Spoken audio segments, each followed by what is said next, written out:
Hi everyone, I hope you're all doing well. I've seen some of your comments of you still struggling in Tahitian dance. So today we are going to get ready together. Minimal makeup, but at the same time I wanted to share with you a few tips to improve your dancing. So first of all, I think the comment that often come back and question that I often have is about the circular move, and that's totally understandable because this is the harder move in Tahitian dance.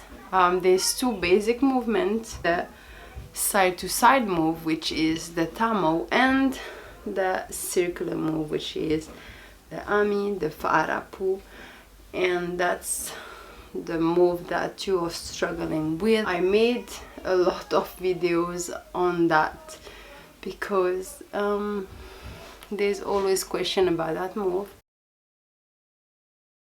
It's very important that you go back to the basics when it comes to learning the circular movement. And a question is asked often, and the question is, when I go faster, so you start your circular movement slowly, but when you get faster, do you still keep a circle or does it change? The goal is to keep the circle going. So you don't want to do a side to side when you go fast. We don't do it in Tahitian dance. When it's fast, it is always a circle going fast. So that's the challenge, is to go fast but keep the circle going and not transform it into a side to side movement. Because it is a horizontal circle, it doesn't look like you're doing a circle, but it looks like a wave nearly. So you can see that going on at the back. I don't know why, but if you see that, means that you're doing well. If you don't see the line going like this, then your circle is not big enough. So the goal is to dance faster and keep the circle. Of course, your circle will be a bit smaller, but the goal is to go as big and fast as you can with your circular movement. Then another question is, how do you get fast? Like, how do you go fast? A lot of you are struggling, trying but struggling. So first of all, you need to know that the shape of your circle, the form of your circle, will depend on your body shape, your morphology. So yeah, there's a lot that will play a role in the shape of your move. But the most important is that when you dance, you feel comfortable, you're not hurting yourself at all. That would be the goal. And yeah, you just enjoy it. I know, for example, for me, because my back is a bit arched, I don't know how you say it in English. I have to push more forward, whereas there's some people, they don't need to push forward that much because their spine is straight. Mine is act like this at the bottom. So if I force too much forward, I can hurt my lower back. So that can be the case for you. So really try to follow your body and don't compare yourself too much to the person who's dancing. Don't compare yourself too much to me. Try to follow the steps and the technique instead. I know it's hard because I'm not here to actually tell you step by step and show you, face to face how to do it. I wish I could, but so I know it's a bit tricky for you being learning online like this, but really hope that everything that I say would help you. So don't focus too much on trying to do things like me, but what I want you to do instead, follow the technique as much as you can. That's the key, and use the technique with your own body.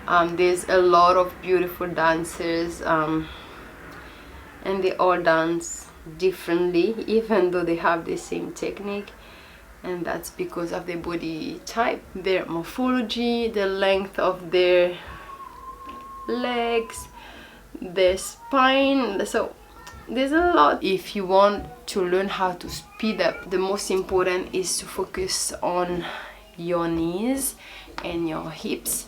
You actually have two moves to mix. The first move is the horizontal circular move with your hips, and the second one is your knee alternation, and the goal is to match your hips with your knees because all the power come from your legs. That's why your feet have to be flat on the floor, where you take your power from, because you're pushing against the floor, pushing your knees back and forth. And once you have your knees going smoothly, then you try to match your hips movement. I know it's a lot to understand, but that's how it is, and I really hope that you can kind of understand it. If you want to go faster, first of all, I always repeat that, and I repeat again and again because it is so important. First, focus on your form. You don't need to go fast if you are already struggling with the move. Try first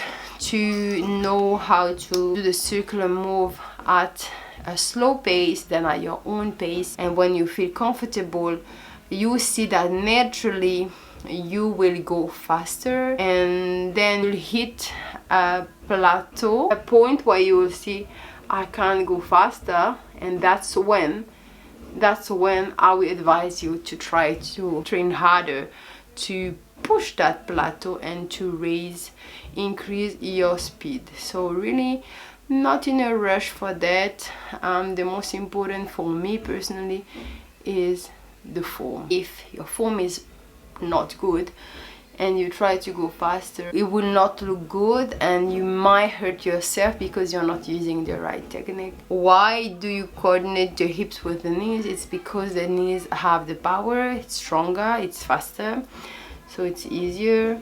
For the longest time I did it the opposite way, until I finally understood, because no one explained it to me, that it was supposed to be the other way around. So I was just carrying on the wrong way. That's another example of trying to speed up when you don't have the right technique. Just keep doing mistake again and again. So really try to understand the move first before going fast. And another question that I receive is or comment is that people think that you need to have a certain body shape and a weight and body size to be able to dance, and that couldn't be further from the truth, because I know a lot of dancers of many different sizes. You can be small, you can be big, you can be a V morphology, hourglass, apple, H, it doesn't matter. When you have the technique, you will just be able to do it. The only difference is that your farapu, your dancing, will look a bit different. And the other difference, of course, is that if you are heavier than other dancers, the cardio will be harder if you're not used to it. But apart that, your body size does not matter. I hope that this video will be helpful for you guys, and if you have any other question about Tahitian dance, please let me know in the comment section and I will do my best to answer it. If I'm not answering it straight away, it's because I think that a video could be more helpful. So just bear with me, be patient, and I'll post the video as soon as I can. I will see you in my next video. Bye!